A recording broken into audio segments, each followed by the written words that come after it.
What hurts more? A breakup or silence? No warning. No explanation. No, we need to talk. Just one day they're there, texting you, calling you, planning things. And the next day, you check your phone again, and again, and again. And the worst part?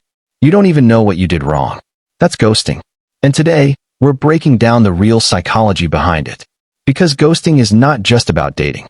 It's about ego, fear, avoidance, power, and sometimes your own attachment patterns. Let's talk about it.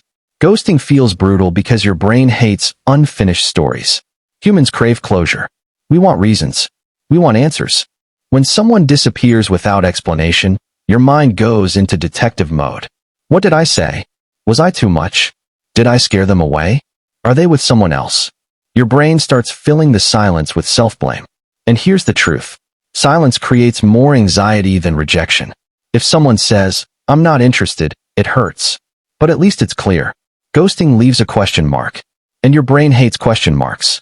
That's why it keeps replaying memories, looking for clues, trying to solve a puzzle that has no pieces. But here's something you need to hear. Their silence says more about them than it does about you. Now let's go deeper. First reason people ghost: avoidance. Some people are emotionally immature. They don't know how to have uncomfortable conversations. They don't know how to say, "I'm not feeling this anymore." So instead of being honest, they disappear. It feels easier for them. Imagine this. They start losing interest. They feel guilty. They don't want to hurt you, but they also don't want confrontation. So they convince themselves, "If I just fade away, it'll be less dramatic." But what they don't realize is that silence is more painful than honesty. Ghosting is often not cruelty. It's cowardice. Second reason: power and control.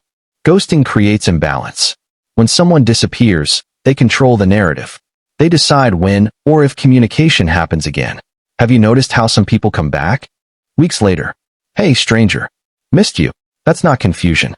That's testing access. They want to know if they still have emotional access to you.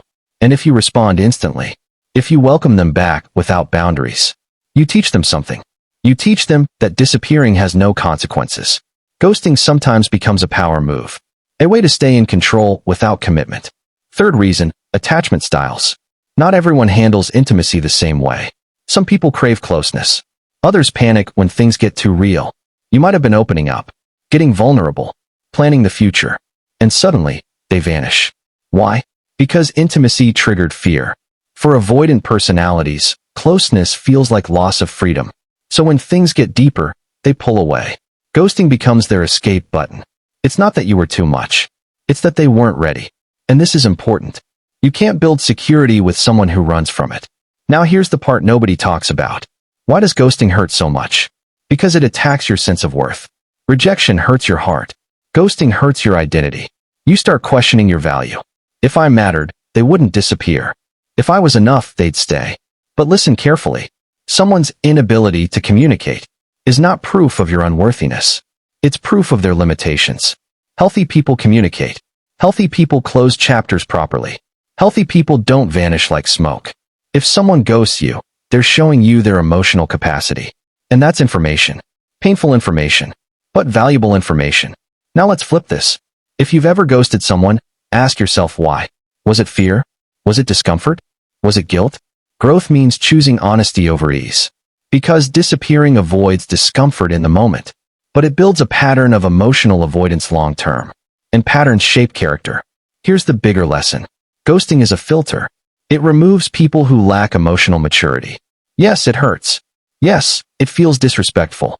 But imagine building a future with someone who handles problems by disappearing. Imagine conflicts, serious conversations, hard life moments. Would they stay? Or would they vanish again? Sometimes rejection is protection. Sometimes silence is redirection. The right person won't leave you guessing. They won't leave you staring at your screen, wondering if you imagine the connection. They'll communicate, even when it's hard, even when it's uncomfortable. That's emotional strength.